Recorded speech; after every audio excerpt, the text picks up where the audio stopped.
முதலமைச்சர் செல்வி ஜெயலலிதாவின் 68வது பிறந்த நாள் மற்றும் சட்டமன்ற தேர்தலில் களப்பணியாற்றுவது குறித்து தேனி, விழுப்புரம் ஆகிய மாவட்டங்களில் நடைபெற்ற அஇஅதிமுக ஆலோசனைக் கூட்டங்களில் மீண்டும் முதலமைச்சர் தலைமையில் ஆட்சியமைய அர்ப்பணிப்பு உணர்வுடன் செயல்படுவது என கழக நிர்வாகிகள் உறுதிமொழி ஏற்றுக்கொண்டுள்ளனர்.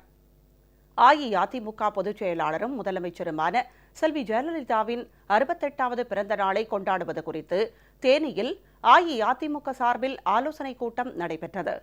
இக்கூட்டத்தில் அமைச்சர் திரு ஓ பன்னீர்செல்வம் கலந்து கொண்டு கழக நிர்வாகிகளுக்கும் தொண்டர்களுக்கும் ஆலோசனைகளை வழங்கினார்.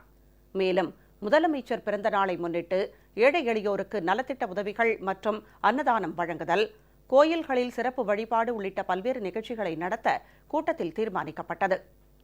விழுப்புரம் மாவட்டம் கள்ளக்குறிச்சியில் தெற்கு மாவட்ட அஇஅதிமுக சார்பில் நடைபெற்ற செயல் வீரர்கள் ஆலோசனைக் கூட்டத்தில் அமைச்சர்கள் திரு ப மோகன், திரு பி பழனியப்பன் ஆகியோர் கலந்து கொண்டு ஆலோசனைகளை வழங்கினர்.